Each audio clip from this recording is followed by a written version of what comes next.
sempre foram uma bênção para nós e vão ser uma bênção para vocês hoje. Amém?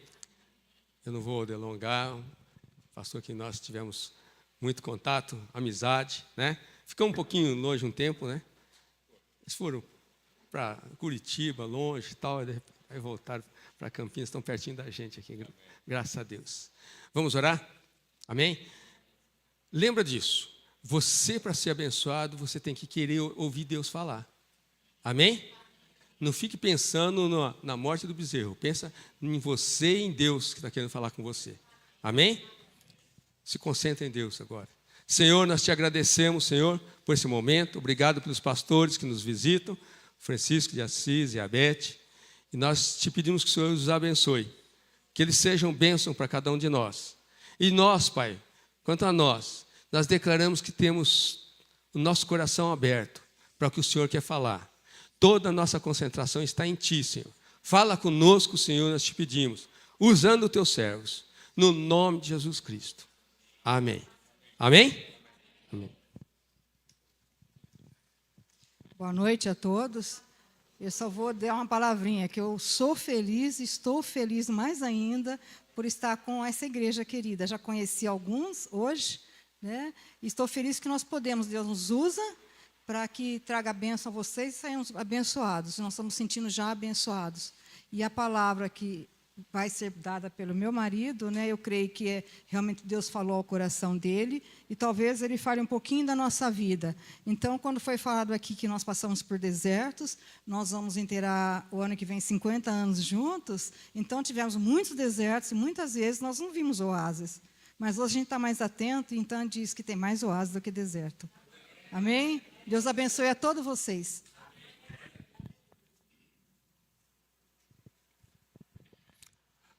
Graça e paz da parte do Senhor Jesus. Eu acho que vocês gastaram um pouquinho de fôlego e gastaram um pouquinho de voz durante o louvor e foi muito precioso, foi uma gostosura. Mas eu vou pedir que vocês exagerem na resposta de saudação que Paulo sempre tinha para cada uma das igrejas que ele visitava. E eu sempre me recordo de algumas coisas de estudo que ele enfatizava de uma ou de outra maneira. Eu acho que a maneira de Paulo não era uma maneira muito branda, não, de enfatizar que se respondesse às coisas de Deus. Então, eu vou pedir que vocês coloquem um pouquinho mais para fora daquilo que vocês têm no pulmão, na resposta dessa saudação que Paulo fez por tanto tempo. Graça e paz da parte do Senhor Jesus. Sinceramente, eu ouvi.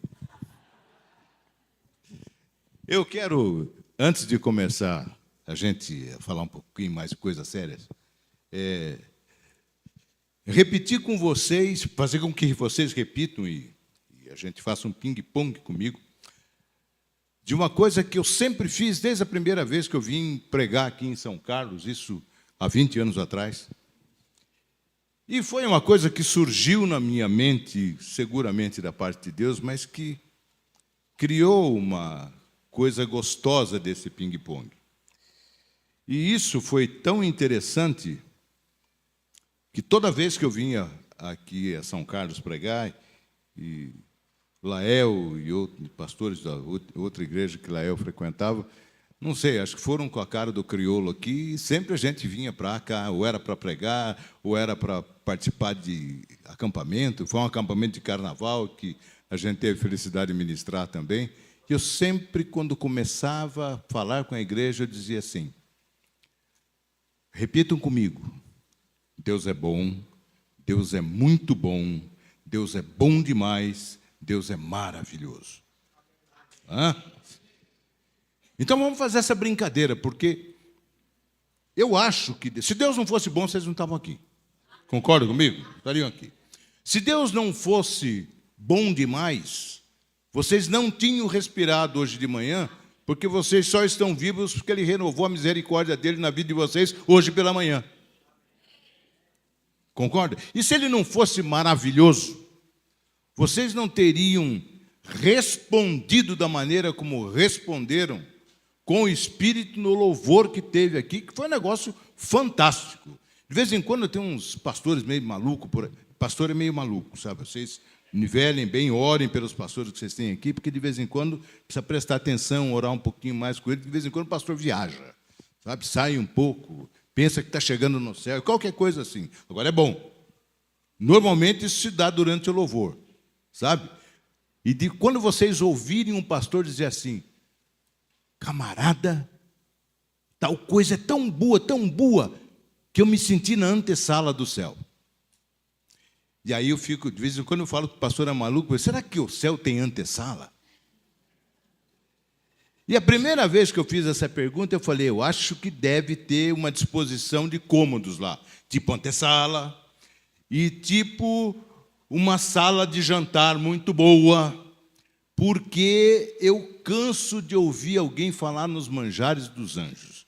Eu comi um manjar na sala da sua pastora, um pudim, não foi nem manjar, né, Fernanda? Pudim, que foi um negócio maravilhoso, maravilhoso. Aí eu fico, cada vez que eu como uma coisa gostosa demais, vocês já perceberam que eu gosto de comer.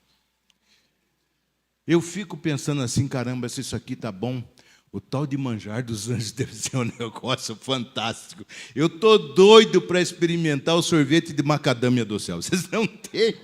Eu estou doidinho para isso. Não precisa ser tão já, se Deus não quiser, mas eu quero experimentar esse sorvete de macadâmia do céu. Imagine isso. Tudo isso porque Deus é bom, porque Deus é muito bom, porque Deus é bom demais e porque Deus é maravilhoso. Querem repetir comigo?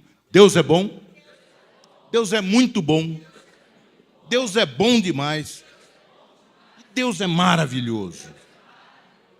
Se tudo isso for verdade na vida de vocês, é uma salva de palmas para Jesus.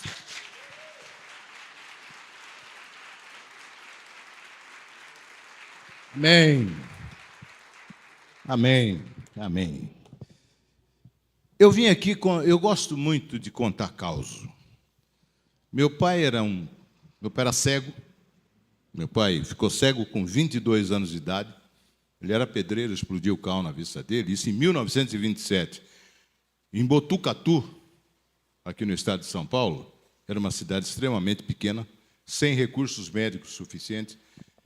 E explodiu o cal virgem. Quem trabalha com isso sabe que o cal hidratado hoje é uma maneira, o cal virgem era uma coisa completamente diferente, tinha que ferver o cal, etc. E aquele cal, num sábado à tarde, antes dele ir jogar bote com os amigos, explodiu na vista dele e não tinha recurso que pudesse orientar como fazer aquilo. Levaram no farmacêutico, o farmacêutico lavou os olhos dele e cometeu um pecado. Enfaixou. A cal que estava aqui por trás, que não tinha descido, desceu quando a pálpebra fechou, enfaixado, ficou uma semana com aquilo, cegou, meu pai nunca mais viu. Mas ele era um homem otimista, piadista, jogador de truco, e sempre tinha uma palavra boa, uma piada, e gostava de contar causos. E desde criança eu ouvi muito causos do meu pai. Aqueles causos que se contavam para criança. Hoje tem as historietas que a gente conta para criança e tal, antes de dormir e tal. Eu sou de um tempo que as histórias que contavam para crianças eram umas histórias para fazer dormir rápido. História de mula sem cabeça, coisas desse tipo. Era para fazer criança dormir rápido. Dormia logo, está na hora da mula sem cabeça passar, e não sei o quê, e aí a criança acho que deve ter uma forçadinha para dormir. Mas essa história de caos, depois, quando nós viemos para Jesus e tudo mais, as ilustrações bíblicas, para mim, eu gosto sempre de colocá-las como causos.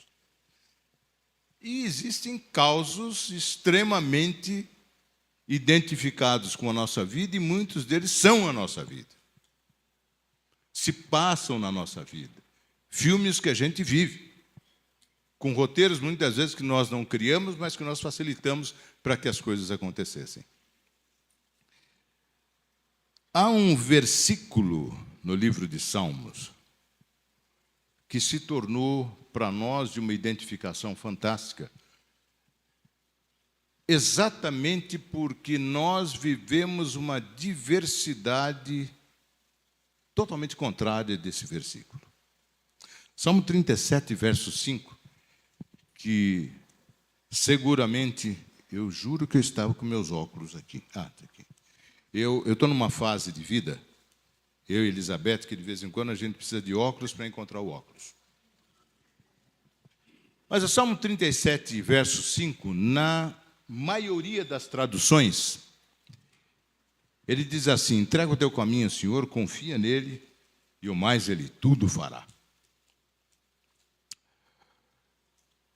Na versão da linguagem de hoje, esse salmo diz assim: põe a sua vida nas mãos do Senhor, confie nele, e ele o ajudará.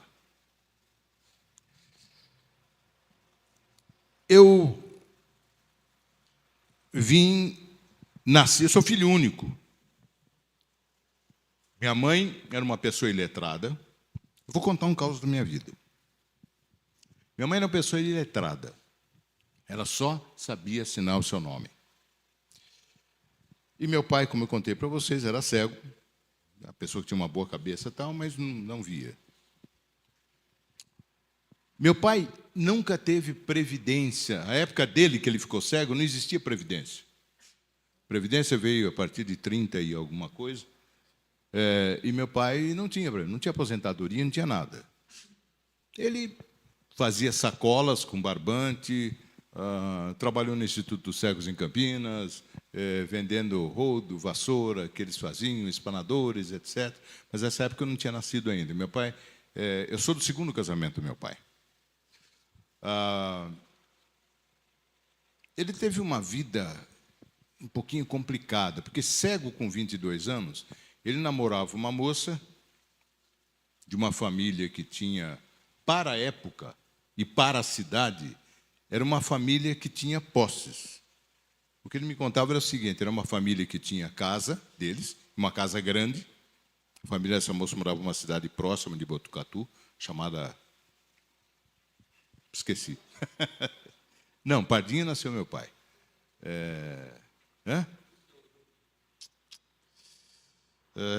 Eu já lembro. Até o final da pregação eu lembro. Mas a família da moça tinha casa, uma casa grande, tinham terras que eles plantavam, etc. Então, isso, para a época, nós estamos falando da época de 20, para uma família negra ter casa própria, ter terra para plantar e não depender de emprego, era uma família que tinha para o local posse.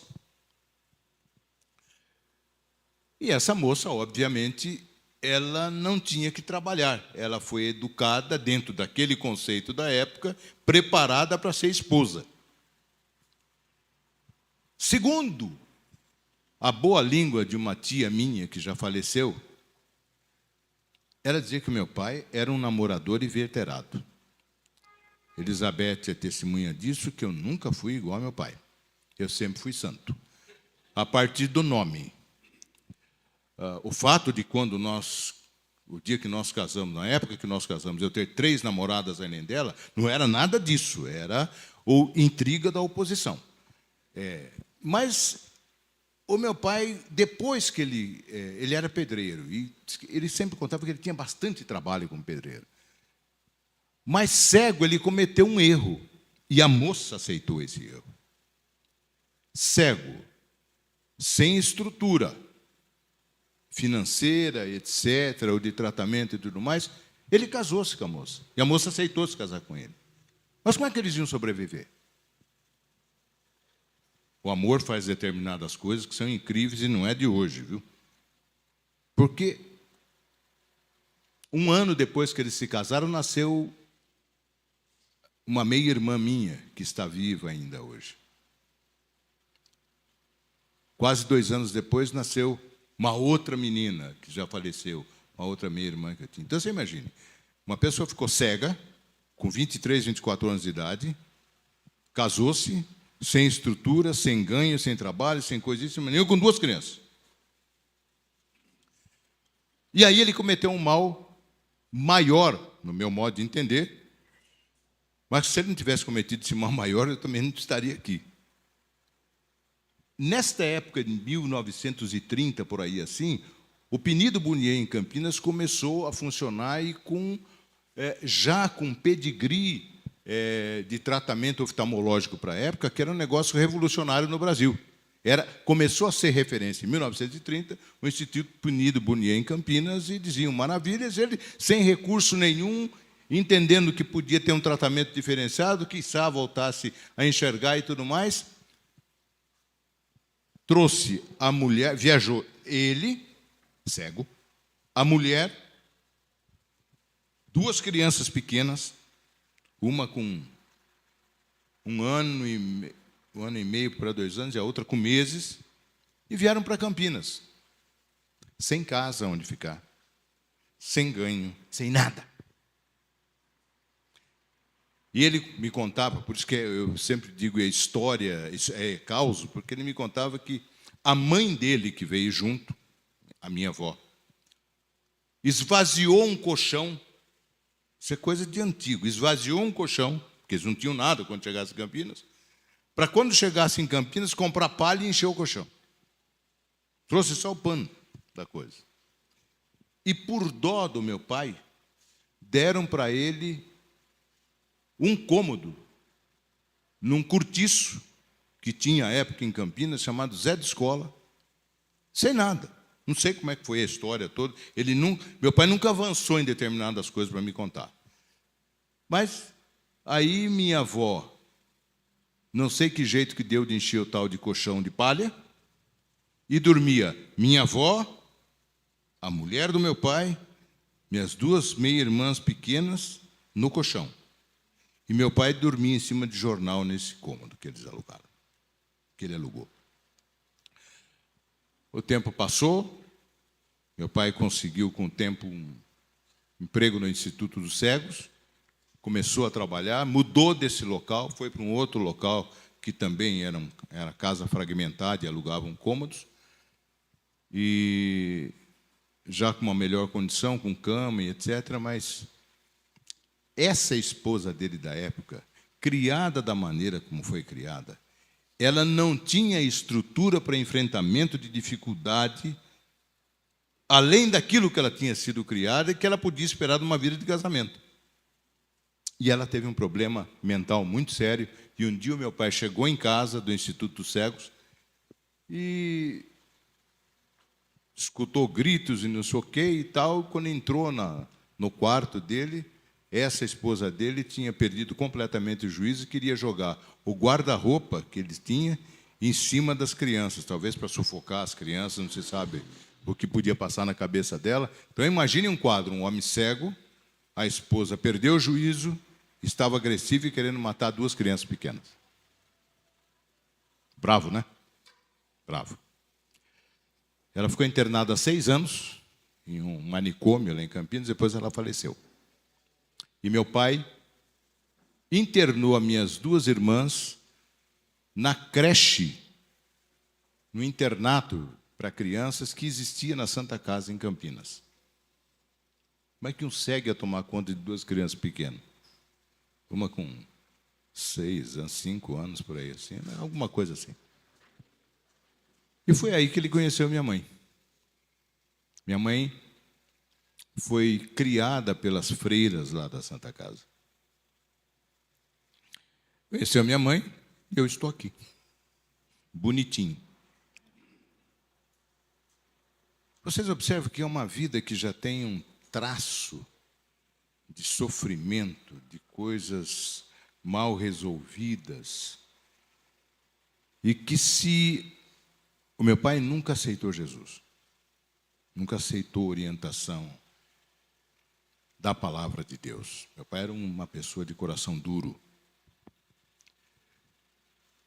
Mas eu sempre identifico hoje, e ontem, quando o pastor Lael, nós conversávamos, ele falava a respeito de cura interior, de processos de cura interior e tudo mais, eu me lembrava que se essas coisas tivessem acontecido num processo de aceitabilidade do meu pai para resolver determinadas coisas que ocorreram na vida dele, muita coisa tinha sido esclarecida. Porque conta essa tia minha, de língua ferina, que o meu pai era namorador, que a minha avó disparou uma maldição contra o meu pai. que pós essa maldição é que meu pai ficou cego. Dá para você perceber como determinadas coisas acontecem a nível familiar e que você muitas vezes desconhece e que muitas dessas vezes você fica batendo, trombando com alguma coisa e você não sabe se desviar dela. E outros processos disparam na sua vida que você não tem identificação, você só sabe que você patina. Você está fazendo de tudo na sua vida, mas você está patinando. Você não sai do lugar. Ou você patina, ou você fica em círculo, em círculo, em círculo, e você não resolve o que tem que resolver na sua vida. Seja na sua vida de preparação, de capacitação, de estudo, seja na sua vida profissional, seja na sua vida familiar, coisas acontecem. E disparos, às vezes, te dá na tua mente, você vai, caramba, eu estou vivendo há tanto tempo, esse sofrimento é isso, é aquilo, é dor de caspa, dor de calo, dor de nariz, dor disso, falta de dinheiro, falta disso. É que tem coisas que foram disparadas em processos que às vezes você nem imagina na sua vida. E a única coisa que falta para você realmente, para cada um de nós, é a gente estar mais um pouquinho juntinho de Deus para que essas coisas sejam resolvidas na dependência dEle, porque com Ele não tem praga, não tem maldição, não tem estilingue, não tem coisíssima nenhuma que faça diferença, que vai te segurar, que vai fazer você patinar, que vai fazer você ficar andando em círculo, sem resolução de coisa nenhuma, porque Jesus disse, eu vim para que vocês tenham vida e tenham vida em abundância. E não é pouca coisa, não. Não é pouca coisa. O sacrifício que todos nós sabemos que Ele fez na cruz do Calvário, não é sacrifíciozinho para muita gente, como infelizmente até hoje o pessoal fica se agredindo, fica se mutilando, fica chorando só na Sexta-feira Santa. Nada. Esse sacrifício é para que a gente viva bem, gente. É para a gente pegar essa abundância, trazer para dentro da gente e escancarar um sorriso. Agora há pouco que eu vi numa letra de um corinho que vocês cantaram, cara, sabe, tristeza trombar comigo, é isso, não é? Vai ter que ver a minha alegria, vai ter que ver a alegria minha. Ela vai sair mal. Garanto para vocês. Isso que vocês cantaram, vocês têm que trazer para a vida de vocês. Se a tristeza ou a dificuldade de pintar na frente de vocês, fala, oba, cheguei, ó, eu aqui, abençoadinho, cada dia mais. Vai encarar? Pois é. Mas frutos desses desacertos todos, o Francisco de Assis nasceu no dia 31 de outubro. Por favor, marquem aí na gente de vocês, faço aniversário dia 31 de outubro, calço 37, meu colarinho é 2 e gosto da cor azul.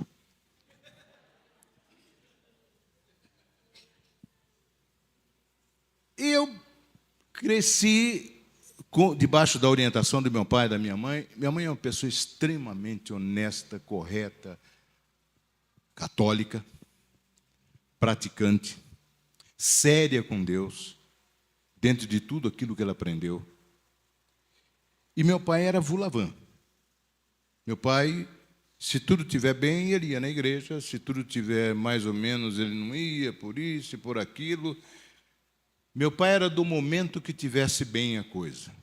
Sabe essa ideologia política que existe solta por aí? Ideologia não, prática políticas. Cumprimenta todo mundo, etc., sorriso para todo mundo, você pede alguma coisa, não se faz nada, e o político está sempre bem, nos momentos bem, e no momento ruim ele some. Esse era meu pai.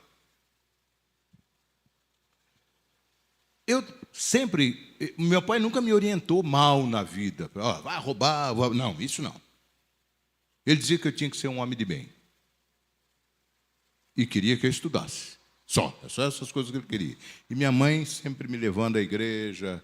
Eu comecei a ser coroinha com 5 anos de idade. Então, nessa altura de vida, vocês veem o tamanho que eu tenho, que é o tamanho de um homem, tamanho ideal de um homem. Hoje eu estava explicando para aquele camaradinho ali, que é pastor de vocês, uma coisa.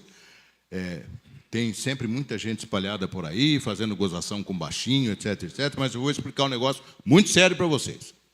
Em Campinas foi a única cidade, talvez do mundo, que teve um clube dos baixinhos. Um clube sério. Nós sempre exaltamos as qualidades das pessoas baixinhas. Quem foram os baixinhos famosos, que eles contribuíram para o mundo, etc., etc., etc., etc. Tem uma cambada boa aí. Tá? Mas as nossas reuniões eram reuniões para baixinhos. Porque foi identificado, segundo os fundadores do Clube dos Baixinhos, que a altura ideal para um homem é 1,62 m. Passou disso, tem defeito físico. Mas com 5 anos eu era bem menor do que eu sou hoje. Então, não sei quem se lembra da história da Igreja Católica, que as missas eram um cerimonial, que era um negócio sério. Você tinha que subir, pegar o missal desse lado, descer, ajoelhar aqui, depois subir, levar de um lado para o outro. Era uma transferência incrível que era feita. E eu, com todo aquele tamanho que tinha, como é que ia conseguir pegar um missal lá? Mas nem de picando na pontinha do pé eu conseguia. Aí, um carpinteiro, que era lá da Santa Casa, resolveu o meu problema. Ele fez um caixotinho. Nem era escadinha, era um caixotinho. Então, quando eu tinha que fazer a transferência, eu subia eu com o caixotinho primeiro, punha o caixotinho, pegava lá, punha a missão em cima do caixotinho, vinha para o outro lado. Era uma festa. Mas minha mãe sempre procurou fazer isso para que eu tivesse, pelo menos, um norte espiritual. Cresci, não muito, fiz uma força para crescer, que vocês nem imaginam. Né? Dentro dessa linha que eles queriam, mas as orientações que eles me deram, eu nunca observei muito, não. Eu sempre achei que as coisas facilitadas, mais fáceis, sem muito empenho e tudo mais, eram melhores do que aquelas que eu tinha que me empenhar e assumir compromisso para poder me dar bem na vida. Muito cedo, eu comecei a trouxe para mim uma desqualidade da vida e comecei a praticá-la. E, com o tempo, isso foi com intensidade, que foi mentira.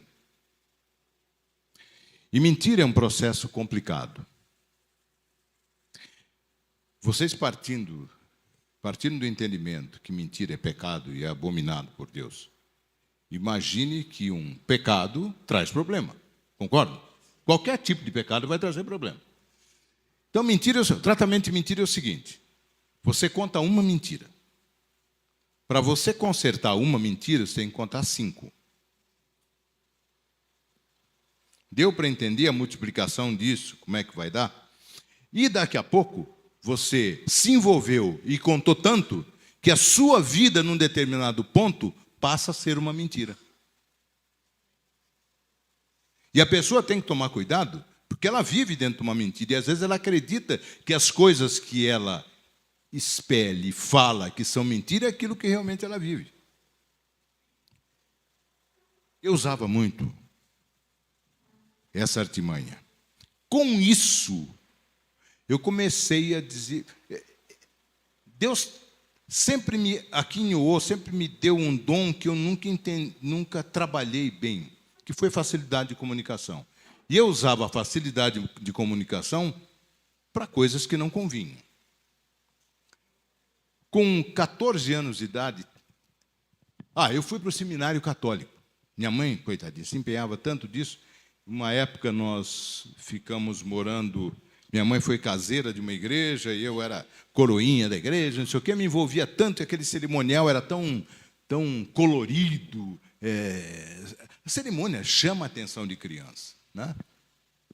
E era turíbulo para cá, turíbulo... E quando tinha aquele negócio de turíbulo, aquele negócio que saía incenso, eu fazia uma festa com aquilo. Eu aprendi a dominar bem aquilo.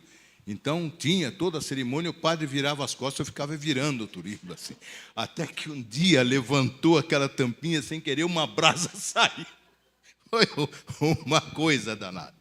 Mas tudo que era sério, eu dava um jeito de fazer uma arruaçazinha em cima daquilo. Fui parar no seminário católico, fiquei lá uns 2 anos, não deu certo, voltei. Era muita regra para mim. Voltei, saí, e me enturmei com o pessoalzinho lá, e ninguém fazendo coisa muito correta.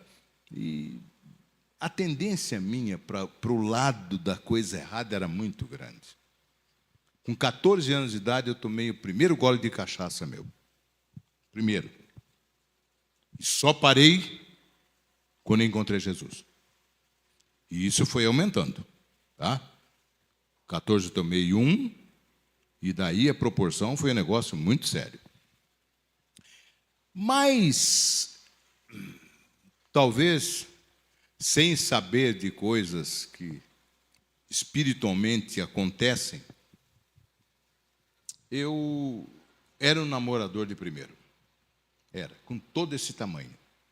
E com toda essa feiura. Imagine se eu fosse um cara do tamanho do pastor Mateus, cheio de charme. Eu tinha feito um trelelê e a Beth nunca teria se casado comigo. Porque, sério, quando me casei eu tinha 3 namoradas. Um amigo meu precisou ficar parado na proximidade da igreja, porque ele conhecia todas as namoradas que eu tinha. E ele falava assim, eu acho que vai acontecer algum problema. É melhor a gente tomar cuidado. E ele ficou lá, de plantão, para ver se ninguém chegava. E fruto também do descomportamento meu, um dia, uma das namoradinhas disse assim para mim, olha, a gente pode se ver todo dia, se você quiser, menos de sexta-feira, porque sexta-feira eu tenho um compromisso, eu vou num terreiro de Umbanda, frequento lá, é o que eu sigo. Se você quiser, você pode me acompanhar lá. E eu estava muito entusiasmado com a menina, sabe? Muito entusiasmado. Sabe aquele comecinho de coisa que você está dizendo que a sogra é linda? Eu estava mais ou menos nesse processo. E falei, caramba, tinha regra para namorar, né? Você namorava de terça, quinta, sábado e domingo, chegando às 8, terça e quinta você tinha que chegar às 8 e sair às 10. Sábado e domingo você podia chegar 1 hora mais cedo, mas sair às 10 do mesmo jeito. Esse era o padrão de namoro. E eu, entusiasmado com a menina, você pode vir qualquer dia. Eu falei, oh, que festa, né? Aqui está ótimo. Menos sexta-feira. Sexta-feira eu tenho um compromisso. Aí ela falou o seguinte, se você quiser me acompanhar, a gente se vê. Eu conhecia muitas histórias sobre o espiritismo. Sempre histórias que me falavam, que eu tinha lido. E além de ler e de ouvir, quando você ouve alguma coisa, sabe aquela história de cada conto, em cada esquina aumenta um ponto. Então, uma pessoa vai contando para você, tem coisas fantasmagóricas que falavam, né? Coisas que assustavam. E eu sempre digo o seguinte, algumas coisas que me contavam eram coisas que arrepiavam o cabelo. E arrepiar cabelo de crioulo precisa ser coisa feia. Então, eu lá, vai, não vai, eu falei, eu vou. Pelo menos eu estou com a menina e fui a primeira vez com ela. Fui, chegamos lá para entrar. Quando eu cheguei na porta para entrar, me bateu alguma coisa. Eu falei, você entra que eu fico aqui. Não, mas entra. Não, pode entrar, eu fico aqui e te espero. E a partir dali aconteceu isso. Eu acompanhava toda sexta-feira, parava na porta, não entrava, conversava com o porteiro, etc. E ficava. E um dia, ela vem, uma dessas sextas-feiras, ela veio lá de dentro e falou assim, a entidade que está conversando comigo quer conversar com você. Eu falei, não quero conversar com ela, não. E aí ficou aquela coisa, não, entra, não, vai lá, sinta à vontade, manda um abraço para ela, qualquer coisa, tudo bem. Não, mas a insistência foi tanto que eu entrei. Entrei, gente, assustado, que vocês nem imaginam. Via coisas completamente diferentes, música completa. A música me chamou um pouco a atenção, porque eu sempre gostei muito de música. Eu gosto, sou apaixonado por música até hoje. E aí cheguei perto da entidade, e a entidade começou a falar comigo num linguajar completamente diferente, que tinha alguém que interpretava o que ela estava falando, e falou coisas que bateu 100%. E ela disse que se eu quisesse melhorar a minha vida e quisesse ter um tempo bom com aquela menina, eu precisava frequentá-la. Para ser abençoado, aquela coisa. E eu saí de lá pensando tanto nisso, eu falei, que coisa. De duas uma, ou eu vou perder a namorada, ou eu vou me dar bem. E, sinceramente, eu não sabia no que eu estava entrando. E entrei. Passei a frequentar, cumpri as obrigações que tinham lá. E depois de um tempo, um bom tempo, um dia me chamaram novamente, depois de um trabalho que se fazia lá perto da Semana Santa, me chamaram e disseram o seguinte: olha, o que você tem para fazer não é na linha de Umbanda. Você vai ter que procurar uma roça de candomblé para continuar o que você tem que fazer e se dar bem nas coisas. Como eu já tinha mais de meio caminho andado, eu continuei e fui. Fui, encontrei essa roça e fiquei lá até encontrar Jesus. E dentro disso eu fiz coisas que são um pouquinho pesadas. Na minha vida pessoal, voltando um pouco, essa namorada deixei, trombei com essa moça bonita, ela tinha 15 anos quando a conheci, correndo atrás do irmão dela de bicicleta, e eu, namorador, na casa da frente, de olho numa menina da casa da frente, passa essa menina simpática correndo atrás do irmão dela de bicicleta. A irmã dela era minha amiga de baile. Né? Outra coisa, era dançarina, gostava muito de dançar. Tinha um pé de valsa que era uma tristeza. E a irmã dela era minha amiga de baile, companheira de baile. E quando eu falei, nossa, que menina bonitinha, a irmã dela falou assim, é minha irmã, mas ela não namora, porque ela conhecia a minha fama. E de vez em quando é bom você não cutucar a onça com vara curta, sabe? Porque a história de minha irmã não namora, nós vamos completar 50 anos de casamento ano que vem. Mas foi uma vida complicada, foi um namoro complicado, um casamento complicado, porque eu não tinha observância das coisas que podiam ser equilibradas, que um homem tem que oferecer para uma mulher, que um namorado tem que oferecer para a mulher, para a sua namorada, que o noivo tem que oferecer para a sua noiva, que o marido tem que oferecer para a sua esposa sempre. As coisas para mim sempre eram o contrário, porque primeiro na minha vida sempre vinha o baile, a segunda namorada e a bebida. E o candomblé. Depois vinha a namorada. Depois vinha a esposa. Depois vinham as filhas. Apesar de eu receber muita coisa, facilidade para muita coisa, e muita conquista com muita vela, muito ebó. Ebó é a oferta, tá? Muito ebó, muita vela, muito despacho, muito isso, muito aquilo. Vem. Mas é um preço muito alto. Essa paz que Cristo nos dá, que Ele me deu o privilégio de poder sentir, que eu vivo hoje, é alguma coisa que eu nunca conheci em todo o tempo meu de macumba. Eu fiquei por lá quase 30 anos. Nunca conheci. Sossego, tranquilidade. Aquela história de deitar e quando o sono vier, você dormir sem problema, sem susto nenhum. Você não tem as obrigações. Puxa, esqueci de acender a vela para tal coisa, não sei o quê. Tal coisa não vai dar certo, e etc. E por aí assim. E quando você vai subindo dentro da hierarquia lá das coisas que você tem, até você chegar a ter poder completo de fazer algumas coisas, que é você cuidar de uma roça de santo, e aí você se sente o maior, se sente um cara muito empoderado, cheio de coisas que você pode fazer para as pessoas. E você dispara, quando a pessoa tem a índole que eu tinha, você dispara um lado que te é desconhecido até. Eu era uma pessoa muito ruim. Muito ruim. Se uma pessoa passasse perto de mim e falasse, eu vou dizer uma coisinha boba, porque eu dava resposta pela bobagem das pessoas. Baixinho, cheio de não sei o quê. Qualquer coisa assim.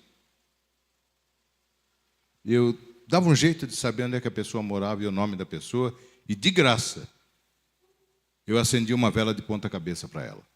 Acender vela de ponta cabeça é para você poder causar algum tipo de problema para a pessoa. Tá? Qualquer tipo de problema. E eu fazia isso de graça. Pelo simples prazer de fazer para dar resposta para a pessoa. Conforme as coisas foram melhorando dentro desse lado da minha vida, eu fui podendo fazer mais coisas e aprendi a ganhar dinheiro com isso. E se ganha dinheiro.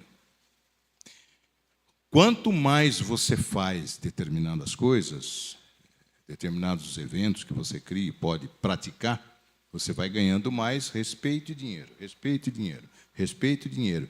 E desassossego de vida, falta de paz. Na minha casa não existia paz. Eu tenho uma mulher linda e 4 filhas, uma mais bonita que a outra. Se vocês olharem para a matriz, vão ver que uma é mais... As que vêm depois são melhoradas. Né? O capricho é bom, para ser bonita. Mas nenhuma delas tinha paz. Não tinha. Eu bebia muito. Quando eu parei de beber, eu tomava 1 garrafa de cachaça por dia. E em prazo pequeno. Que eu encostava no bar umas 6 horas da tarde, mais ou menos. Até 15 para as 8 eu tomava uma garrafa sozinho. Depois ia embora para casa. Só Deus sabe como eu chegava em casa. Aliás, eu ia para casa assim, para não ficar trançando na rua. Eu descia na sarjeta e ia com este pé direito encostado na sarjeta. Como eu sou destro, o meu lado de apoio é o direito, então eu ia com o pé bem encostado, porque aí eu não pendia. Tá? E quando eu chegava em casa, a coitada da Elizabeth tinha que aguentar tanta coisa. E nisso nós nos casamos cedo. Elizabeth tinha 17 anos quando nós nos casamos, eu tinha 18. E, obviamente, ela esperava um tipo de vida completamente diferente. E não era nada disso que ela tinha. E a Elizabeth começou a se perder emocionalmente dentro do casamento. E a Elizabeth começou a beber também. Dá para você entender que o desprocesso de procura e busca espiritual que eu tive para ter uma vida boa, para ter isso, para ter aquilo, que eu começava a ter poder, uma série de coisas, eu tinha, na realidade, um oco na minha vida e estava criando um oco dentro da minha casa, do meu lar, como marido com relação a ela, como pai com relação às meninas. Um negócio assustador, desonesto. Então, nesta feitura de coisas, antes de Jesus entrar na minha vida, e vocês vão saber como é que ele entrou, eu era mentiroso, desonesto em todos os sentidos, adúltero e viciado em bebida. Esse era o biotipo que Elizabeth tinha como marido, que Andréia, Ana Paula, Ana Carolina tinham como pai, porque a Ana Rosa já veio para a nossa vida no tempo de graça, a nossa 4ª filha. E eu me senti o cara mais... O cara, que todo mundo tinha medo, diziam que tinha respeito, mas na realidade tinha medo. Tinha um casal de evangélicos que eram vizinhos nossos de uma outra entrada de apartamento. Os nossos filhos tinham amizade, mas o casal tinha distância comigo. Porque a minha fama de macumbeiro era um negócio sério. Nessa situação de vida, imagine o que eu causava para o meu pai e para a minha mãe também.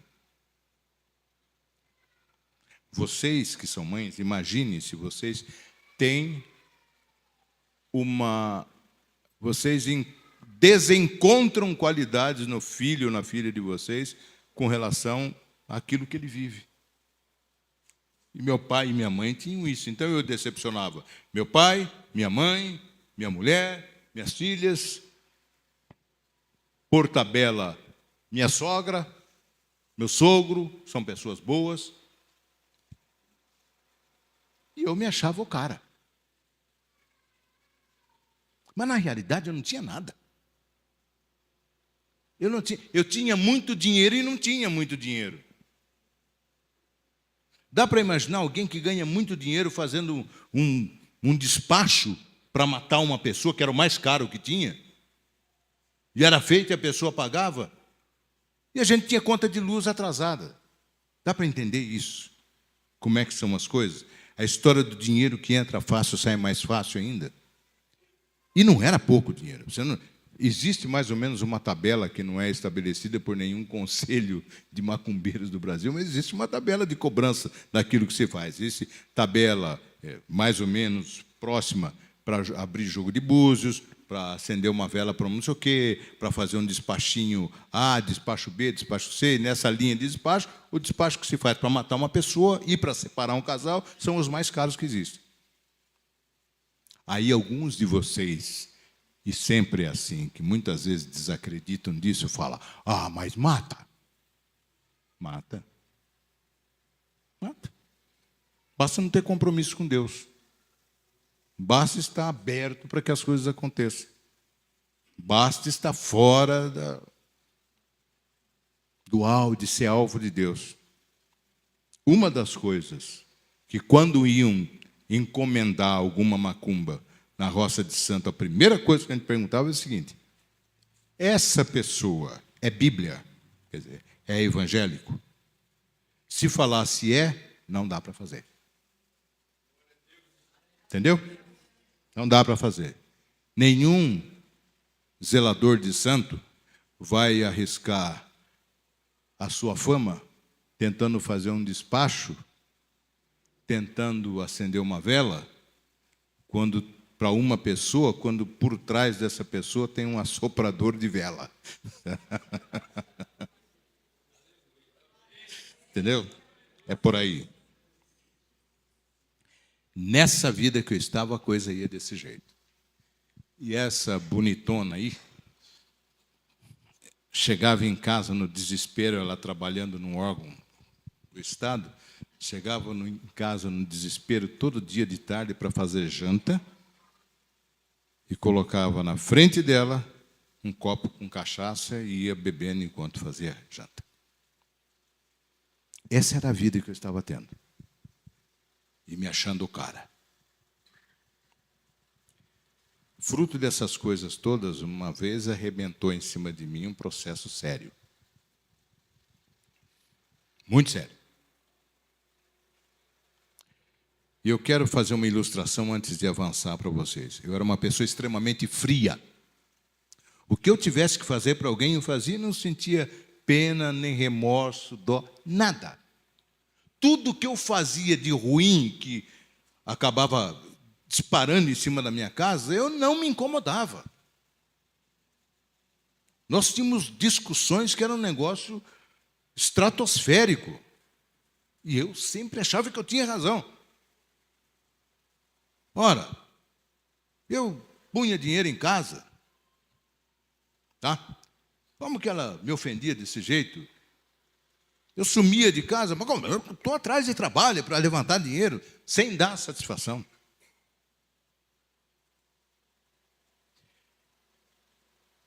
Esse processo me trouxe um desconforto danado.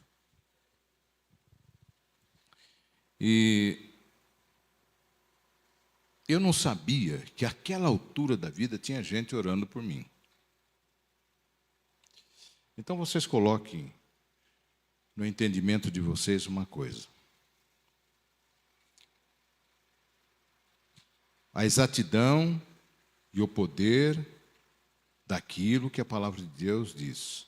A oração de um justo pode muito em seus efeitos. Você não vê, não sabe. Tem gente, eu sei que tem gente, não sei de gente que orou por mim. Mas eu estava lá, livre, leve, solto, tomando cerveja, tomando cachaça, dançando, adulterando, indo para um lugar, indo para um outro, etc, etc, etc. Estourou esse processo, vou dar um jeito nisso, não sei o quê, papapá. De qualquer maneira, sempre o jeito era o seguinte: vou fazer um ebozinho para isso, a gente acerta tudo isso. Mas, de verdade, aquilo começou a me incomodar. Começou a me incomodar feio. Nesse meio tempo, algumas vezes a Elizabeth dizia para mim o seguinte: sai de casa, vai embora. Não existia mais liga. É impossível um homem viver o processo de vida que eu vivia, um marido, qualquer um, ou a mulher, mesmo que seja a coisa seja ao contrário, viver um desprocesso de vida e entender que a tua ligadura de casamento tem que estar fresquinha, bonitinha, você tem que receber carinho, etc. Sei lá, perfuminho na camisa, cuidadinho disso, cuidadinho daquilo, carinho, etc. Não é nada disso, não dá para fazer. Pô, se alguém te tira a paz durante todo o dia, durante toda a vida, durante todo o tempo, não te dá espaço, não te dá sossego, não te dá segurança, o que você quer? Você acha que a coisa vai continuar? Vai dar certo? Não vai dar. E ela ameaçava me deixar. Eu acho que aí eu melhorava um pouquinho, né? Pouca coisa. Tipo, conta-gota melhorava, mas vinha e voltava. E sabe a história do que a palavra de Deus diz? Que você deixa um pouco. Você não se cuida. Quando você volta, vem mais 7 com você. Sabe a história do cachorro voltar ao vômito? É isso. E nessa brincadeira de vai me deixar, me deixa, não sei o quê, papapá, e não sei o quê, as coisas complicando, ficando ruim, eu sentindo que estava complicando. Um dia, eu não sei por que cargas d'água, e na esfera espiritual é perfeitamente entendido isso. No sábado de manhã, eu não sei por que foi. Eu liguei a televisão. Acho que elas não estavam em casa ou estavam dormindo. Sábado sempre foi um dia consagrado a sono em casa. Era para ela e para as meninas. Elas com atividades de colégio e tudo mais, tinham muita carga, Elizabeth com trabalho. Eu sempre fui de acordar cedo. Eu sou tipo dono de terreiro que cuida de frango, que tem que ir logo cedinho lá. O caipira disse que o terreiro vai logo cedo lá no galinheiro tirar os ovos que a galinha já cantou. 5:30 da manhã eu estou acordado todo dia. E eu liguei a televisão. Liguei lá. Daqui a pouco começa um programa lá e tal. Uma apresentação boa, muito interessante, e me aparece um camarada cantando, um carequinha, cantando uma música muito bonita, uma linha melódica linda, linda, linda. A mensagem da música falava de paz, de alegria, bem-estar, coisas desse tipo. Mas o danado do carequinha cantava muito. E terminou de cantar, bateram palmas, não sei o que e tal. Me aparece um pastor, eu dei um pulo na televisão e desliguei. Se uma coisa que eu não gostava era crente e principalmente pastor. Desliguei a televisão. Tinha que aparecer uma porcaria dessa. Isso sábado. Domingo enchi a cara e fiz o que tinha que fazer. Segunda, terça, quarta, quinta, sexta, sábado. Acordei e lembrei. O sábado passado tem aquele cara com uma música bonita, né? Será que repete? Liguei-tum, carequinha lá. Outra música, bonita toda a vida. Mensagem gostosa. Terminou de cantar. O pastor apareceu. Desliguei a televisão. Isso foi indo. Todo sábado. Este evangélico que era nosso vizinho, eu tinha lá uma coisa que eu fiquei um pouquinho envergonhado com ele. É assim, ele não percebeu que eu fiquei envergonhado, porque crioulo, quando fica envergonhado, não fica vermelho, então fica tudo do mesmo jeito.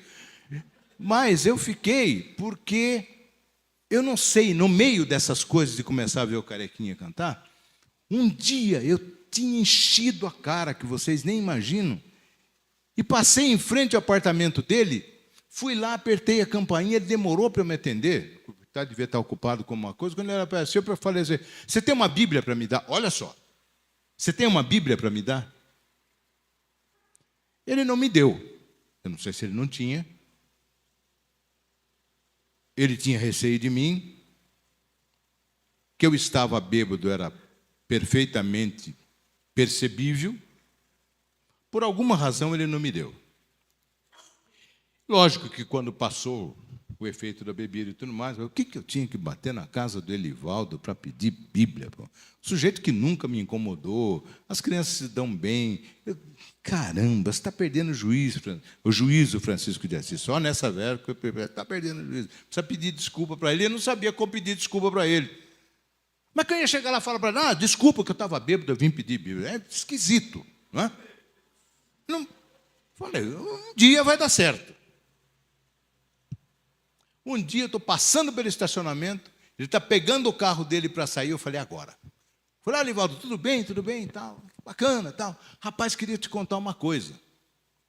Eu estou assistindo um programa da sua igreja. Eu não sabia de que igreja que ele era, não sabia que denominação ele era. Eu só sabia que ele era crente.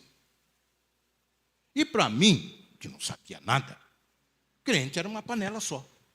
Era tudo uma igreja só. Se vocês pensarem, na realidade é isso. Nós pertencemos a um só Cristo e somos identificados com um só Deus. É Ele que tem comando e controle sobre tudo, sobre todos que entregam a sua vida a Ele com sinceridade de coração. Ele não tem outro nome senão eu sou Elohim, sou o Senhor dos senhores, Rei dos reis e cuido da vida de cada um de vocês, independente da placa que você tem. A placa dele está no coração dentro de cada um de nós. É isso. PT, saudações. Mas falei lá para ele. Ele falou, é. Coitado, acho que ele estava com medo. Falei, será que esse cara está no juízo dele ou não? Ele falou, que programa? Aquele programa que tem um carequinha que canta. Ele falou, sei. Eu falei, só tem um problema. Aí ele falou, você está gostando? Eu falei, gosto muito. Uma música mais linda que a outra, todos sabem. Só tem um problema. Ele termina de cantar e aparece um pastor para estragar tudo. Eu nunca tinha ouvido o pastor falar nada. Aí, veja como é que são as coisas. Na dispensação de Deus. Ele falou assim, que pena. Eu falei, mas pena por quê?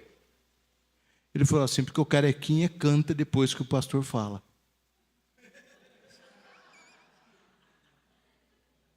Entendeu? Mas você podia ouvir mais uma música. Me pegou, né? Direitinho. Deixei ligado. E lá vem o pastor. E fala de paz, alegria, bem-estar. Que Cristo deu a vida por cada um de nós. Que não interessa quem você é, o que você tenha feito, o que você deixa de ter feito. Se você é alto, baixo, negro, branco, amarelo, azul, redondo ou não, você tem toda a possibilidade de ser resgatado, de ser perdoado, porque para que você tenha uma vida boa, Cristo foi crucificado e a graça dele está exposta para que você possa mergulhar nela e possa ter uma vida diferente, possa nadar em águas tranquilas, possa entender o que é felicidade, possa viver a felicidade, possa usufruir todo o benefício dessa terra que ele criou e ele disse na palavra dele, e vocês vão comer o melhor desta terra. E aí eu deixava a televisão ligada para ouvir o pastor falar. Todo sábado, uma música bonita, uma mensagem bonita. E eu comecei a ficar entusiasmado com isso. Mas, dentro daquilo que o pastor Lael falou, nós temos um desertozinho que a gente atravessa sempre.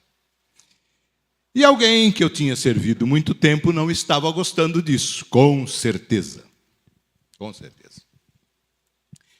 E por que de segunda a sexta, não, de domingo a sexta, eu ainda não tinha mudado o meu comportamento de vida? Elizabeth chegou no limite dela e disse que não me queria mais em casa de jeito nenhum, E ela deu uma demonstração muito forte disso um dia que nós discutimos, e é uma discussão forte. Ela falou, eu vou jogar sua roupa fora. Ah, não faz isso, não quer fazer isso com as minhas coisas, não sei o quê. E Elizabeth sempre foi... Hoje a Elizabeth fala um pouco mais, mas ela sempre foi de falar menos e fazer mais. E um dia que eu cheguei em casa, minhas malas estavam para fora de casa. As minhas malas, não, a mala que a gente tinha com as roupas estavam para fora de casa. E aí foi um trelelê para ajustar a coisa, para colocar a mala para dentro, que, olha, não foi fácil. E ela insistiu nisso, dizendo que era assim, que era assim, que era assim. E eu comecei... Eu não sei o que desaconteceu dentro de mim, que eu comecei a ver a exata fotografia do que eu era. E não encontrava em mim mesmo condições de poder sair disso. Porque depois que eu comecei a ouvir o Carequinha cantar, a ouvir o pastor falar o que ele falava, nada mais dentro da Roça de Santo dava certo para mim. Tipo assim, acendia a vela não ficava acesa. Fazia um ebó, desandava o ebó. A pessoa pagava o negócio, a coisa não dava certo. Nada. Abria jogo de búzios e não respondia. Vai ter alguma coisa. E lá ia eu atrás de fazer mais um agrado para o santo, qualquer coisa, porque tem alguma coisa errada comigo e com o santo. Nada dando certo, nada. Eu só, sábado eu me lembrava do Carequinha. Eu não lembrava tanto do pastor, mas eu lembrava da música. E teve um dia que as coisas do processo complicaram demais. Ou desse processo meu, eu entendi exatamente que eu não estava sem saída com muita coisa, principalmente com Elizabeth. Eu não fui durante muito tempo um bom marido. Mas eu sempre amei a minha esposa, sempre, sempre. Sempre amei as minhas filhas. E eu não entendia como é que eu podia ficar sem tudo isso na minha vida, que era um presente de Deus. E eu resolvi me suicidar. Falei, o que eu vou ficar fazendo vivo? Na Roça de Santo nada dá mais certo. Minha mulher não me quer. Minhas filhas me olham meio de solaio. Profissionalmente as coisas estão complicadas. Eu estou com um processo sério em cima de mim. Errei de lugar, meu lugar não é aqui. É melhor ir embora. Dei um golpe, comprei um revólver com cheque sem fundo. Tinha que comprar 6 balas, né, que é o que cabe no tambor. O cara não tinha troco, comprei 10 para completar, 10 balas. E o meu plano foi de me suicidar. Organizadamente, sempre fui meio organizado. Organizadamente, marquei o meu suicídio, agendei meu suicídio para um sábado. Olha só, um sábado. Ia deixar um bilhete para elas, explicando tudo. Ia esperar que elas saíssem para ir a cabeleireiro. Essas coisas que vocês, mulheres, quase todo sábado têm. Unha da mão, pé, cabelo, sobrancelha, tá. E ia me suicidar. E esperei que tudo acontecesse. Pacientemente, sentei na poltrona da sala, liguei a televisão e quem apareceu? O Carequinha. O Carequinha. Cantando uma música, um hino que eu nunca mais me esqueci. Antigo toda a vida. Não sei se você vai lembrar lá, eu decido. Há um rio que procede das moradas do Senhor.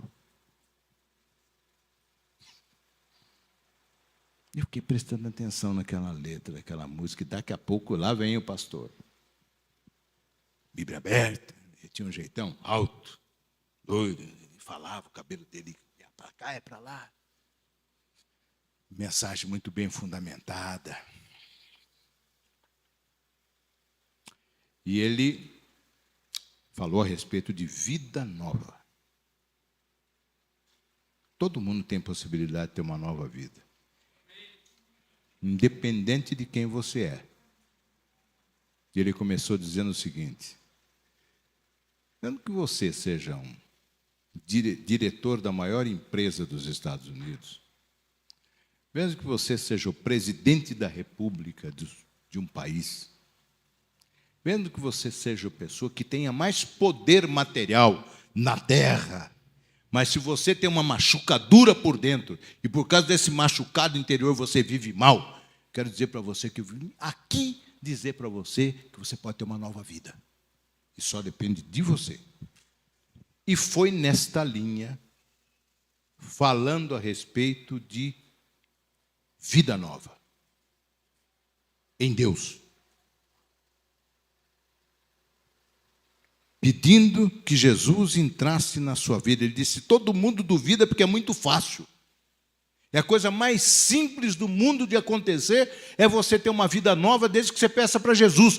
Porque ela não... E todo mundo pensa que é um processo cerimonioso, cheio de etc, de castelos, de promessas, de fazer isso. Não é nada disso. Tudo que tinha que ser feito para que você tenha essa vida nova, esse presente, Ele já fez, porque você não poderia fazer sem Ele ter feito isso. Então, exatamente como Ele sabe que você não tinha condições de fazer, Ele fez. Deus pegou o único filho dele que ele tinha, único, e deu a vida desse filho para você ter tudo. Porque esse é o papel dele, ele é Deus. E ele te ama, e para que você possa estar perto dele, ele deu a parte dele. Porque você não pode dar nada.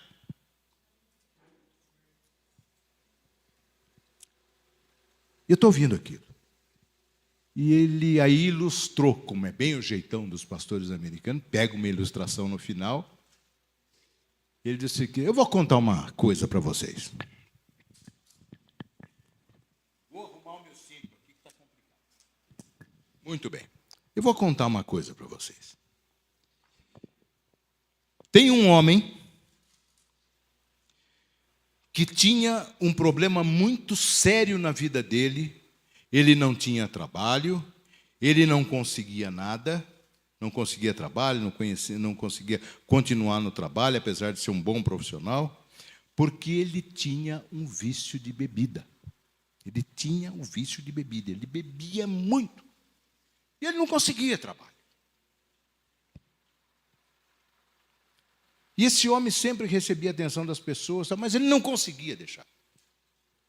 Esse homem tinha uma filhinha de 3 anos de idade. Era a riqueza da vida dele.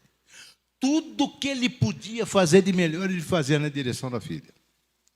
Aquela coisa de comprar um docinho, comprar um presentinho, tudo ele fazia para agradar a menina. E um dia essa menina ficou doente. Ficou doente, ele não tinha dinheiro, não pagava o Social Security nos Estados Unidos, não tinha dinheiro para levar em médico nenhum. Se condoeram com a situação dele, arrumaram um médico, o médico foi lá, examinou, diagnosticou o que a menina tinha e tudo mais, e prescreveu uma receita. E ele precisava comprar o remédio para a menina. E ele não tinha dinheiro. As mesmas pessoas providenciaram o dinheiro e deram dinheiro para ele ir comprar o remédio para a menina. Ele saiu, e antes dele encontrar a farmácia, ele encontrou um bar. E a vida dele era tão estigmatizada pelo vício dele, que ele entrou no bar e bebeu o dinheiro que tinham dado para ele comprar o remédio para a menina.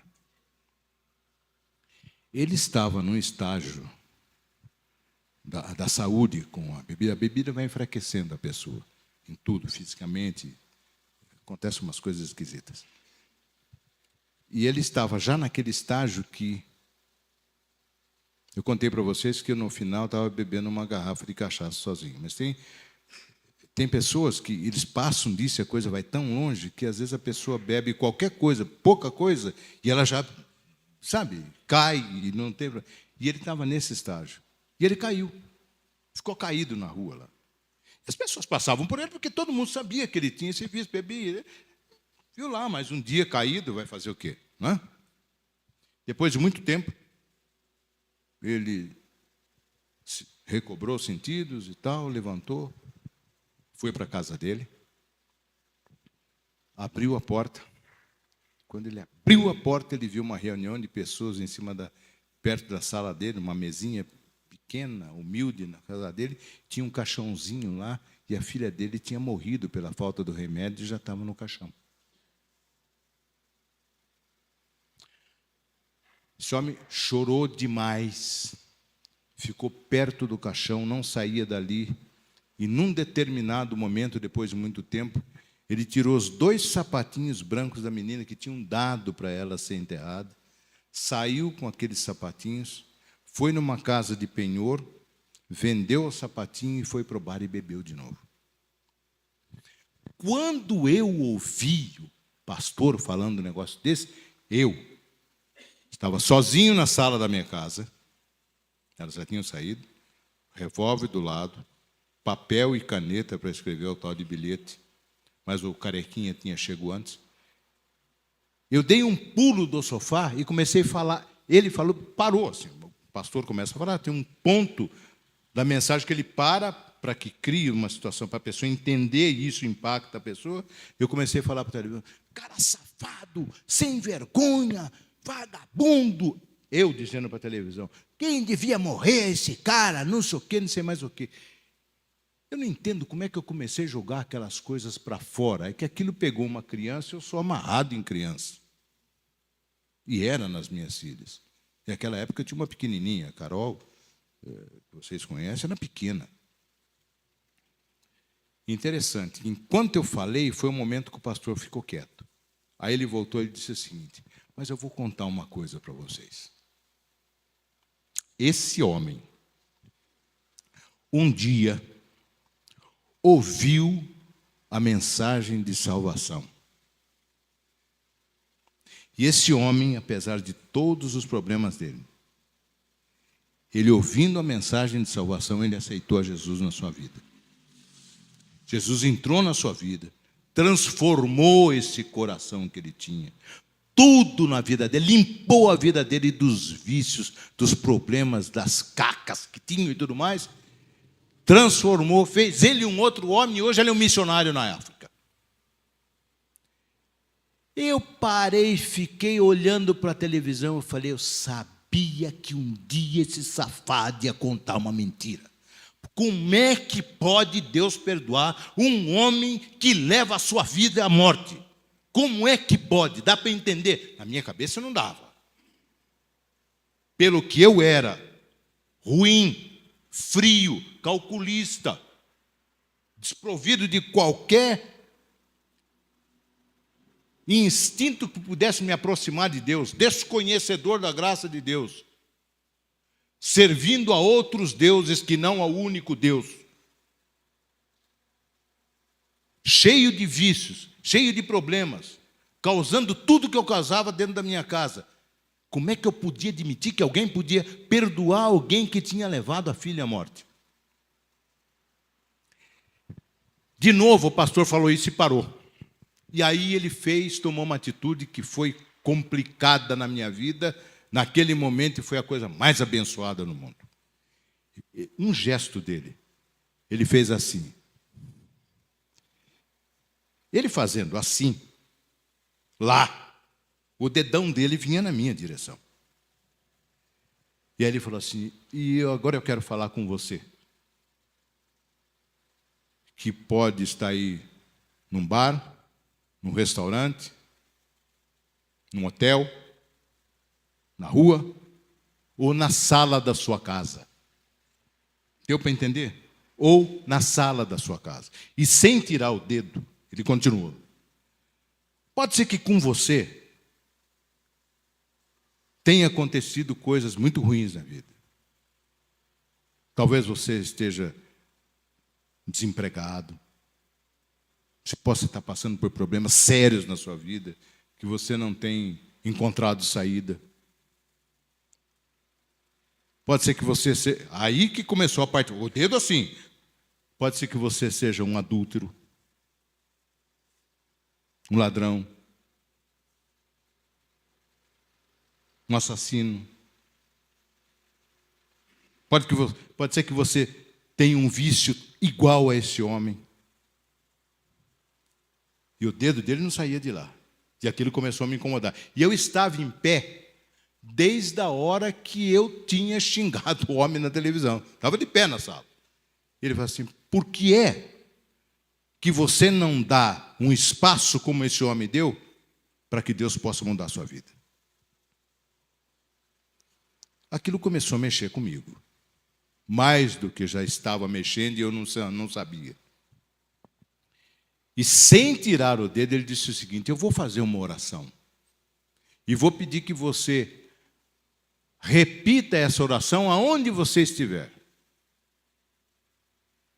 E nesse momento começou uma luta espiritual. Eu não sabia que era luta espiritual, mas uma luta espiritual muito grande. Veio na minha cabeça: não repete. Não tem nada que repetir. E aí ele começou lá, era traduzido, e ele começou: Senhor Jesus. E quando eu menos esperei, eu falei: Senhor Jesus. E foi. Desse tamanho a oração. Senhor Jesus, confesso que eu sou um pecador, reconheço os meus pecados, peço o teu perdão, peço que o teu sangue me lave, me limpe, me purifique, que você faça de mim uma nova criatura. E eu repeti tudo isso. E quando eu estava no meio da oração, eu caí de joelho. E ali eu chorei. Hoje eu sou um chorão, mas ali eu chorei, porque eu não chorava, eu nunca chorava. Eu chorei alguma vez que eu te agredi, com ofensa, eu nunca chorei. Alguém para cometer os crimes que eu cometi na vida, não tem, é frio demais. Você sabe que se você disparar um processo de alguma coisa que você está oferecendo para um demônio, você sabe que vai matar uma pessoa? E depois você procurar no jornal para ver se a pessoa morreu mesmo? E depois você ligar para a pessoa que encomendou: pode trazer os outros 50%, porque fulano morreu.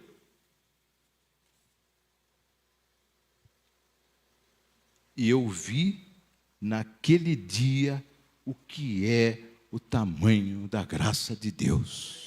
Porque quando eu levantei do tempo que eu estava ajoelhado, eu estava sentindo alguma coisa diferente dentro de mim. Eu não sabia o que era. Era muito contente, mas não sabia direito expressar esse tipo de coisa. De verdade, eu estava aliviado. Foi desta maneira que Deus entrou na minha vida. Invadiu a minha vida. Um mês depois invadiu a vida dela. E ela não querendo ir em lugar nenhum que eu ia. A Elizabeth tinha vergonha de frequentar os lugares que eu frequentava. E quando ela foi convidada a primeira vez para ir à igreja, ela disse: onde meu marido coloca o pé, eu não vou. Mas Deus usou uma colega de trabalho dela, fazendo convite para um culto de louvor e adoração, e ela, com vergonha de não receber carta da colega dela durante o mês e não ir, ela foi. E naquele dia Deus deu uma invadida na vida dela também, que não teve tamanho. E atrás disso vieram as nossas filhas, as 3 primeiras. Nós começamos a servir a Deus na igreja, e Deus foi fazendo, foi renovando, foi restaurando, e a gente foi começando a receber os presentes de Deus. De toda maneira, dentro daqui, porque a palavra dele é uma coisa tremenda. Deus não é homem para mentir, nem filho do homem para voltar na sua palavra. O que ele prometeu para você, ele cumpre. Não existe impossibilidade para Deus. Para ele te tirar de um lugar que está fazendo você, o teu calo ficar doendo, se você pedir para ele, esteja preparado para o que ele vai fazer para você. Que uma das coisas que ele disse é: peça e você vai receber. Peça e você vai receber. Vocês duvidam disso? Eu recebi. E Deus continua fazendo coisas na minha vida. Deserto tem? Tem enfrentamento. Mas cada vez que você coloca o joelho no chão, Deus te dá vitória. Cada vez que você coloca o joelho no chão com fé, Deus te dá vitória. Há 6 anos atrás, eu recebi uma notícia um pouco danada. Diagnóstico identificou que eu tinha um tumor maligno. E na hora você treme. Na hora que o vento bate, o bambu faz assim, ó. Tá? Mas entenda que se você for um bambu de Jesus, você verga, mas não cai. Eu verguei. E Deus me curou. O jeito dele me curou.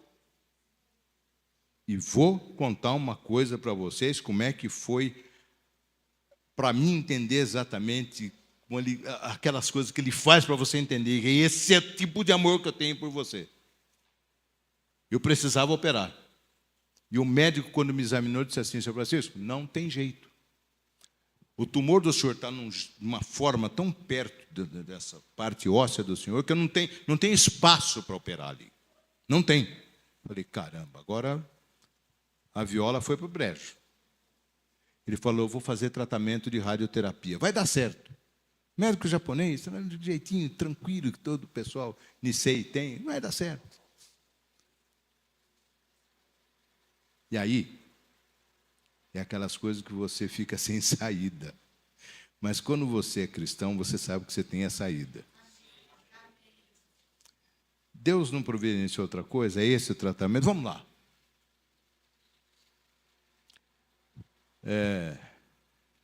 Eu estou no 6º ano daquele tratamento de volta. Meu PSA está 1,2. Nada de nada. Sem sequela. Deus fez o que tinha que fazer. Como Ele continua fazendo desde a criação do mundo, desde o princípio do mundo. Cuidou de Adão, cuidou de Eva, cuidou dos filhos, veio cuidando de toda a criação dele, veio vindo ver as coisas acontecendo, o tempo passando, a população, o povo dele aumentando e dando pontapé ali, do cabeçada aqui, e o povo escolhido por ele, vai escravo aqui, ele liberta o povo, vai escravo lá, liberta o povo, continua fazendo, continua dando graça, continua fazendo milagre, continua curando o cego, continua fazendo aqueles que necessitam falar, aqueles que não têm ouvido, ouvir, ele continua fazendo a obra dele cada dia de forma mais intensa e maior na vida de cada pessoa e está disposto a continuar fazendo isso o tempo todo até que Jesus volte e basta a gente querer que ele faça. E o que nos separa para que ele faça é a gente observar exatamente. Peça e você vai receber. Quando ele disse peça que você vai receber, ele disse assim, olha, pede só R$100, tá? Ele não impôs condição nenhuma. Peça e você vai receber. Bata e a porta vai se abrir. Clame e eu vou responder para você. Dá para entender? Nós estávamos conversando ontem e eu falei uma coisa, compartilhando com a Tânia, com a pastora Tânia. Deus, assim, eu sou o teu Senhor, o teu Deus. Você passa uma fase, você, eu sou o teu Senhor, tem senhorio. Tá? O senhorio. Alguém que tem poder sobre você. Que domina sobre você. E para completar, ele diz assim, e o teu Deus.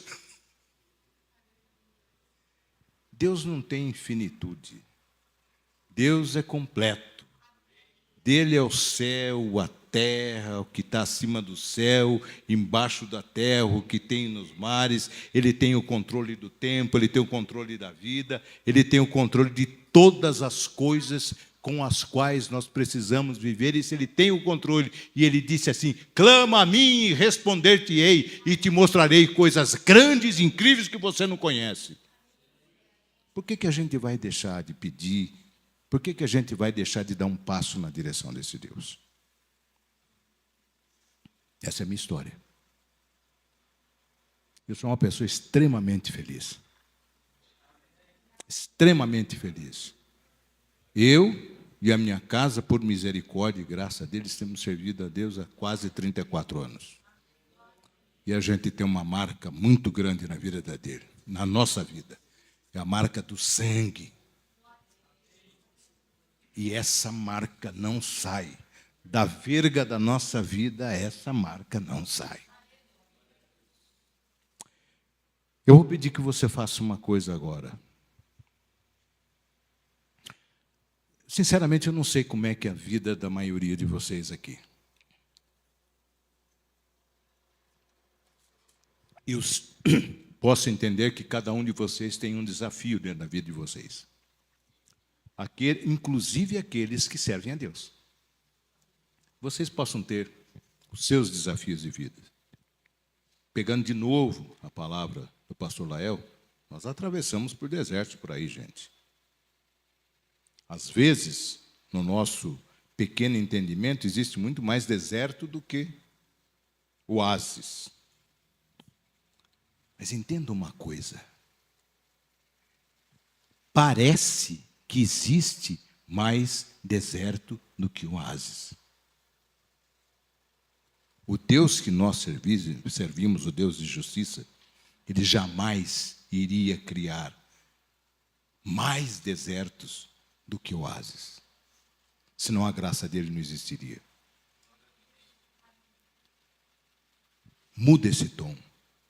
Existem muito mais oásis do que deserto.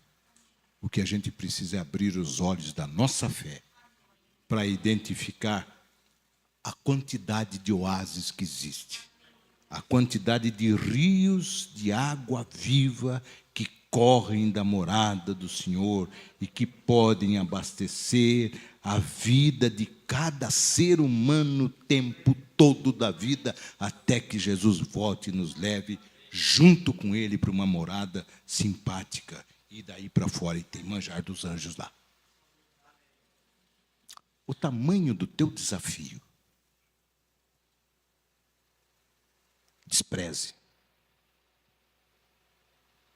Traga de uma forma muito forte para dentro de você o tamanho e o poder do teu Deus.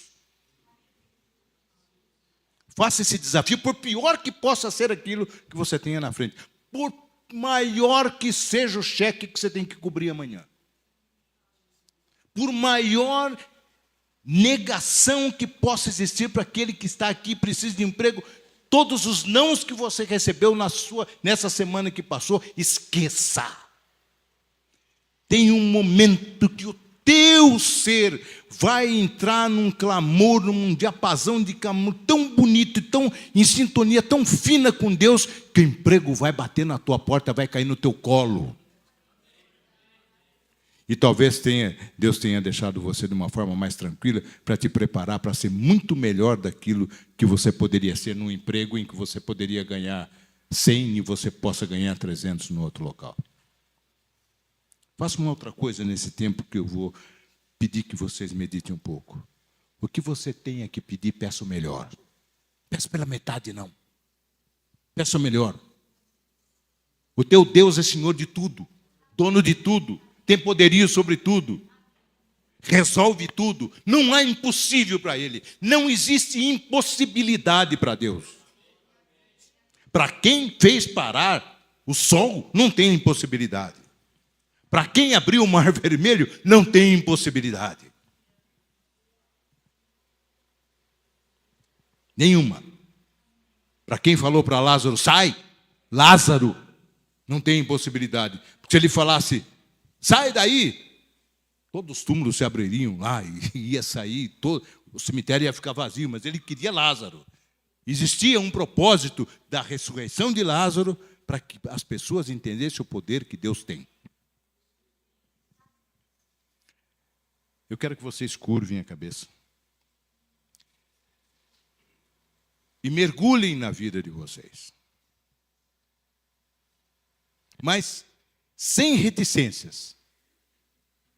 Revejam e comecem a fazer esse processo de dar uma revisãozinha na vida de vocês, a partir das maiores dificuldades que vocês têm tido hoje, ontem, sábado, na semana que passou, do que é que está sendo taxinha no sapato da vida de vocês. Qual é o tamanho da pedra que está na frente de vocês? Qual é o tamanho da impossibilidade que vocês acham que existe? E outra coisa, eu estou falando de você ter um tempo de poder entender as coisas da tua vida e poder falar com quem te deu vida e que pode resolver tudo na tua vida. Tudo. A versão tradicional do Salmo 37, verso 5, diz assim, que eu li no começo: entrega o teu caminho, Senhor, confia nele, porque o mais, aquilo que você precisa, do tamanho que você precisa, na intensidade que você precisa, no calor que você precisa, do jeito que você precisa, o mais, ele, tudo, para ele não existe impossibilidade, não tem tamanho, ele faz tudo. E a promessa dele, tudo ele fará. Então, sem nenhuma reticência, sem nenhuma dificuldade, sem ficar pensando, puxa, esse pastor veio aqui, será de Campinas, vem aqui para falar uma coisa que eu sei de cor e salteado e tal, de novo esse tipo de coisa, tal, minha vida está boa, essas dificuldades que eu tenho, é problema meu, etc, etc. Faz um desafio para você, entrega isso para Deus, vamos ver que bicho que dá. Se ele resolve o problema do mundo, das pessoas que se voltam para ele, desde o princípio da criação, por que ele não vai olhar para você e resolver o teu problema? Ou será que o teu problema é tão especial para você, que você quer ficar agarrado ao problema que você não consegue resolver e quer fazer dele o seu problema? Faz esse desafio. Está te faltando saúde? Entrega para ele, ele criou a vida. Está te faltando paz? Entrega para ele, o Criador da paz é ele. Você está com um problema dentro da sua casa, de algum tipo, com tua esposa, com teus filhos, com teus negócios? Entrega para ele. O bem-estar é perfil dele. Sei lá o desafio que você tem. Está com o mar vermelho na sua frente? Fala com ele. Quem abriu o mar vermelho e o Jordão foi ele. Você acha que ele fez isso porque Moisés tinha olhinhos azuis e andava bem vestido? Ele fez para Moisés isso? Ele prometeu criar de toda a criatura dele. Não interessa o problema que você tenha. Fala com ele. Está difícil de você deixar um tipo de comportamento? Fala com ele.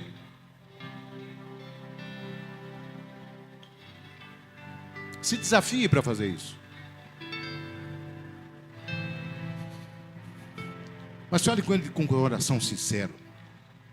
Use toda a sua sinceridade. Jogue para fora. Eu fui mentiroso até o dia que eu trombei com ele.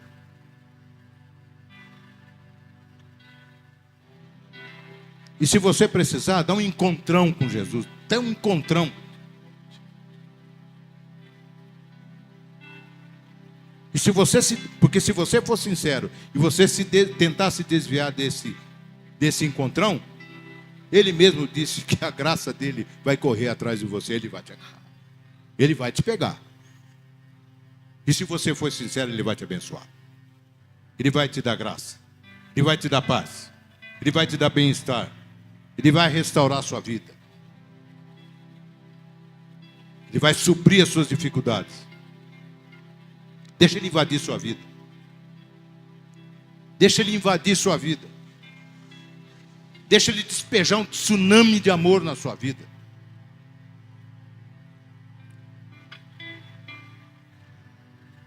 Vai deixando ele trabalhar assim. Deixa ele trabalhar em cada espaço da sua vida que você precisa. Deixa. Peça. Vá pedindo. Senhor, me dá graça. Senhor, me ajuda. Não fique incrédulo com as coisas que o Deus da credibilidade pode fazer por você. Bata. Ele diz que se você bater, ele vai abrir. Ele vai entrar. Ele vai invadir sua vida e vai cear com você. Só a gente confia para cear e comer na nossa casa quem for bom. E ele é bom. Ele é muito bom. Ele é bom demais. Ele é maravilhoso. Ele é gracioso. Ele é Deus que te deu vida e quer te dar o melhor.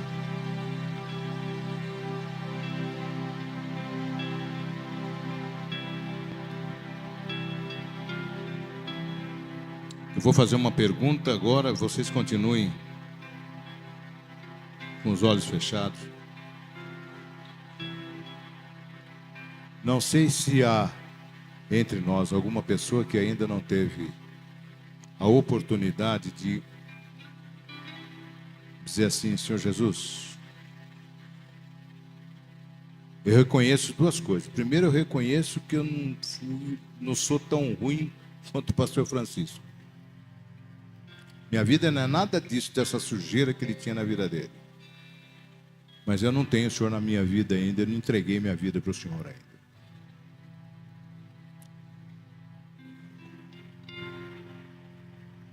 E talvez seja, nesse momento, o momento de você pedir perdão das coisas que possam ter desacontecido na sua vida e você pedir para Ele passar um mata-borrão divino na tua vida e te dar uma vida nova.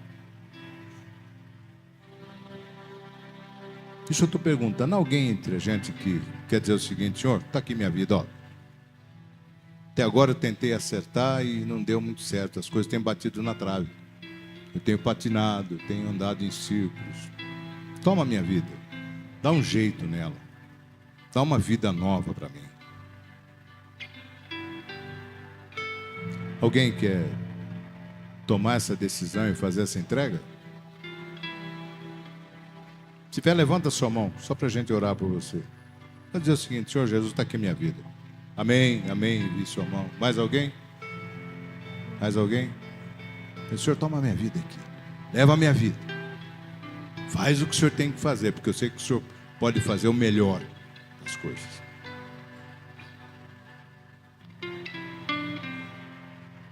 Eu não vou insistir muito não, mas vou dizer uma coisa para você. Quer correr esse risco? Quer deixar quem é dono de tudo? Quer dar uma desafiada em quem é dono de tudo e pedir para quem é dono de tudo, quem é Senhor dos milagres, fazer um milagre na sua vida que você precisa? Fala para ele: já faz um milagre na minha vida. Eu vou dar um passo na sua direção, mas faz um milagre na minha vida. Mais alguém? Quem está aqui entre vocês que estão aqui conosco? Seja lá o tamanho da dificuldade de coisas que você tem para resolver. Quer resolver isso? Quer dar um passo na direção de quem pode resolver isso? Se você tem um problema para entregar, entrega agora para Deus. Não interessa o problema que você tem. Entrega agora. Quer fazer isso? Alguém entende no coração que pode fazer isso? Se você tem um problema e está com disposição de entregar para Ele, levanta a sua mão. Amém. Amém. Amém. Amém. Segunda parte do desafio, que é a parte mais gostosa. Levanta de onde você está e vem aqui para a gente poder orar por você. Esse levantar e vir aqui tem uma coisa. É a confirmação do que você está falando. Estou dizendo: Senhor, está aqui, ó. Está aqui minha vida, está aqui meu problema, está aqui minha dificuldade, está aqui do jeito que eu estou para o Senhor fazer o que precisa fazer. Vamos lá? O Jonatas está colocando uma música que é um negócio muito gostoso.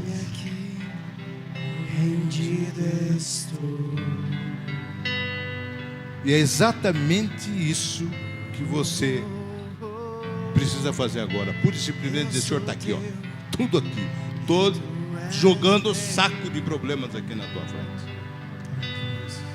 Você não vai precisar dizer para mim, para o pastor Lael, para a pastora Tânia, pastor Mateus, qual é o teu problema. Ele sabe. Você tem que ser sincero com ele e dizer: é isso que eu preciso resolver. Essa é a minha dificuldade. É isso que eu preciso na minha vida. O tamanho do meu problema é esse. Eu só tenho certeza de uma coisa: você não vai dormir do mesmo jeito hoje. E a sua vida não vai ser a mesma depois de hoje. Porque a graça dele vai invadir a vida de vocês e ele vai fazer acontecer esse tsunami divino que eu falei para vocês. E antes da gente orar, eu vou pedir que a congregação fique em pé e que a gente cante o corinho de sino para que o complemento das coisas que Ele já está fazendo, os anjos possam continuar esse passeio aqui, tocando de forma diferenciada na vida de cada um. E pastor Lael, pastora Tânia, venham para cá. Pastor Mateus já está aqui, porque essa agência de Deus aqui, Deus entregou na mão de vocês. E as vidas que se apresentam aqui, para que Deus estabeleça aquilo que tem que ser estabelecido, é através da unção que Deus deixou para que vocês possam ser usados na condução desse povo, para orar por esse povo, para acrescentar na vida desse povo aquilo que ele tenha que fazer. Eu fui privilegiado de estar aqui com vocês e de contar o que Deus fez na minha vida, na minha história. E a promessa de Deus é de fazer coisas sempre muito além daquilo que a gente pede ou pensa. Então não sejam miseráveis para pedir para Deus agora aquilo que vocês precisam na vida de vocês, porque Ele vai fazer muito além daquilo que vocês possam estar pedindo, como Ele tem feito na minha vida.